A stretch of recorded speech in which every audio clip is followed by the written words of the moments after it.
Hello friends. तो कैसे हैं भैया आप सब लोग।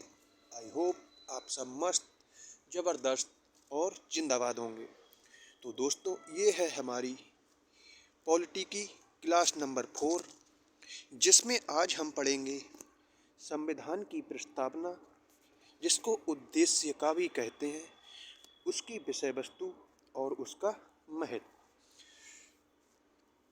तो क्लास अच्छी लगे तो क्लास को लाइक और चैनल पर नए हो तो चैनल को सब्सक्राइब जरूर कीजिएगा।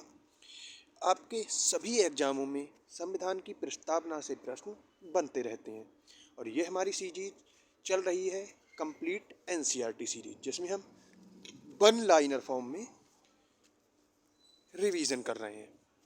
तो चलिए क्लास की शुरुआत करते हैं। भारत के संविधान की प्रस्तावना को कहा जाता है, क्या कहा जाता है, तो आमुख। भारतीय संविधान की प्रस्तावना का मूल उद्देश्य सुरक्षित करना है, तो व्यक्ति की गरिमा, राष्ट्र की एकता और अखंडता को। भारतीय संविधान को अपने नागरिकों की समानता की वचन देता है, किसका, तो हैसियत और अवसर का। संविधान की आत्मा के रूप में माना गया है, किसको, तो प्रस्तावना को। भारतीय संविधान की प्रस्तावना में समाजवादी शब्द लाया गया था, क्योंकि समाजवादी शब्द जो था वो मूल संविधान में नहीं था। इसको 42वें संविधान संशोधन के द्वारा भारतीय संविधान में जोड़ा गया था। के अनुसार संसद ने भारतीय संविधान संशोधन 42वां संवैधानिक संशोधन किया और संविधान की उद्देशिका में पंथ निरपेक्ष, समाजवादी और अखंडता को शामिल किया। तो वो हो जाता है आर्टिकल 368 के तहत। 42वें संशोधन अधिनियम के द्वारा भारत के संविधान की उद्देशिका में जोड़ा गया। क्या जोड़ा गया था, तो धर्मनिरपेक्ष शब्द को। भारतीय संविधान में संशोधन द्वारा संप्रभु लोकतांत्रिक गणराज्य शब्दों को बदलकर संप्रभु समाजवादी धर्मनिरपेक्ष लोकतांत्रिक गणराज्य कर दिया गया और राष्ट्र की एकता शब्दों को भी बदलकर राष्ट्र की एकता और अखंडता कर दिया गया। ये किससे किया गया, तो ये किया गया 42वें संविधान संशोधन के द्वारा। एक संक्षिप्त परिचयात्मक वक्तव्य जो संविधान के मार्गदर्शन, उद्देश्यों और सिद्धांतों और दर्शन को निर्धारित करती है, वो कहलाती है, तो उसको कहा जाता है प्रस्तावना। 1973 में केशवानंद भारती केस में इस सवाल को उठाया गया था कि प्रस्तावना को संशोधित किया जा सकता है। भारत को एक धर्मनिरपेक्ष राज्य के रूप में वर्णित किया गया है संविधान की प्रस्तावना के अंतर्गत। संविधान के निर्माताओं की सोच भारत के संविधान के हिस्से में परिलक्षित होती है, तो वो हो जाता है प्रस्तावना में।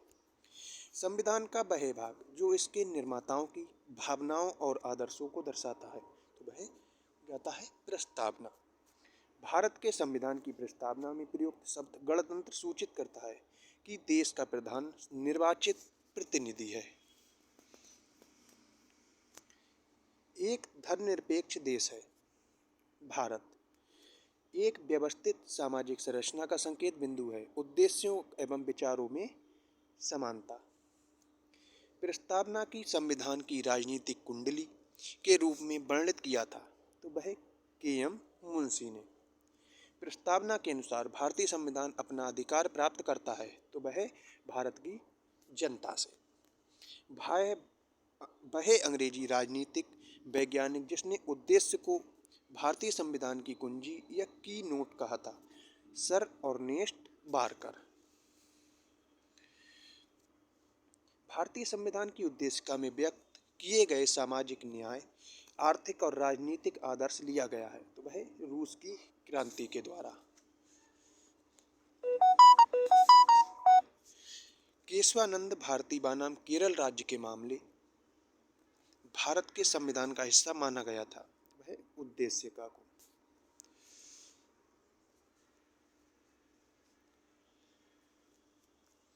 भारतीय संविधान की प्रस्तावना में मुख्य शब्द का उल्लेख भारत के सभी लोगों के बीच सामान्य भाईचारे की भावना को प्राप्त करने का उद्देश्य किया गया था, तो वह हो जाता है बंधुता से।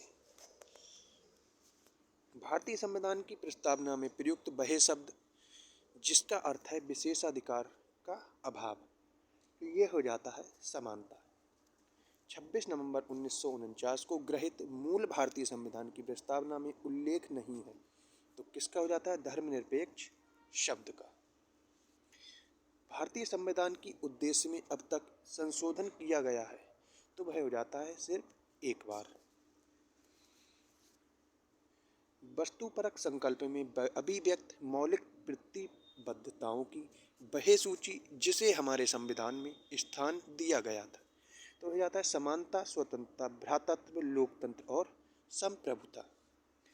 शब्द समाजवाद, धर्मनिरपेक्षता, एकता और अखंडता संविधान की प्रस्तावना में शामिल किए गए थे सन 1976 में। संविधान की कुंजी की संज्ञा दी गई है उद्देशिका को। भारत में सर्वोच्च है संविधान। संविधान का वो एकमात्र हिस्सा जिसे पूरी तरह से हटा दिया गया, भाग 7 को। वह शब्द जो भारतीय संविधान की प्रस्तावना में उल्लेखित नहीं है, संघीय को। भारतीय संविधान की प्रस्तावना में इसके सभी नागरिकों को न्याय प्रदान करने की व्यवस्था दी गई है, सामाजिक, आर्थिक व राजनैतिक। संविधान की मूल संरचना की अवधारणा सर्वोच्च न्यायालय द्वारा प्रतिपादित की गई थी, केशवानंद भारती बनाम केरल राज्य। वह उद्देश्य जो भारत के संविधान की प्रस्तावना में वर्णित नहीं है, आर्थिक स्वतंत्रता। इंडिया अर्थात भारत राज्यों का एक संघ होगा। संविधान, भारतीय संविधान या यूनियन शब्द देश के संविधान से ग्रहण किया गया है, तो वह कनाडा से। भारतीय संविधान की प्रस्तावना में वर्णन नहीं है आर्थिक स्वतंत्रता का। उच्चतम न्यायालय ने धारणा प्रस्तुत की उद्देशिका संविधान का भाग है, बॉम्बई बनाम यूनियन ऑफ इंडिया केस में। भारत के संविधान में उद्देश्य का विचार लिया गया है, वह यूएसए के संविधान से। धर्म, भारत को धर्मनिरपेक्ष राज्य वर्णित करता है भारत की संविधान की प्रस्तावना। भारत के संदर्भ में धर्मनिरपेक्ष शब्द का सही भाव व्यक्त करता है। भारत में राज्य का कोई भी धर्म नहीं है। भारतीय संविधान के उद्देश्यों को प्रतिबिंबित करता है संविधान की प्रस्तावना। भारतीय संविधान की प्रस्तावना में उल्लिखित नहीं है धार्मिक न्याय। भारतीय संविधान का दर्शन नहीं है साम्यवादी राज्य। भारतीय संविधान की प्रस्तावना का भाग नहीं है योजनाबद्ध विकास।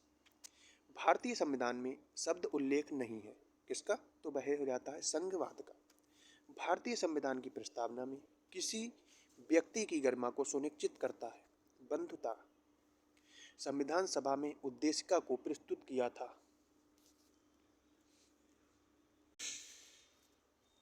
तो इसका जवाब हो जाता है जवाहरलाल नेहरू। भारतीय संविधान की प्रस्तावना में जैसे महान आदर्शों का उल्लेख है, विचार, अभिव्यक्ति, विश्वास, आस्था और उपासना की स्वतंत्रता। भारतीय संविधान को अर्धसंघीय कहा है केसी विहियर ने। भारतीय डॉट के मामले एक समतावादी सामाजिक आर्थिक व्यवस्था की स्थापना को संविधान की मूल संरचना के रूप में माना जाता था। समता बनाम आंध्र प्रदेश राज्य।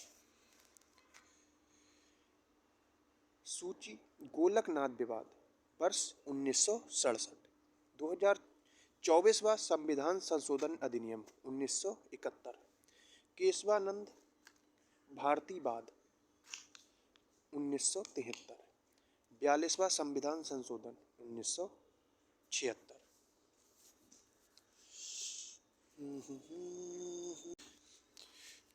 तो ये थे हमारे संविधान की उस उद्देशिका या प्रस्तावना से संबंधित महत्वपूर्ण वन लाइनर। तो कल की हमारी क्लास रहेगी संविधान में अनुच्छेद, अनुसूची एवं विभिन्न भाग के ऊपर। तो कैसी लगी आज की क्लास जरूर बताइएगा। क्लास अच्छी लगी हो तो क्लास को लाइक और चैनल पर नए हो तो चैनल को सब्सक्राइब जरूर कर लीजिए। मिलते हैं अगली क्लास के साथ।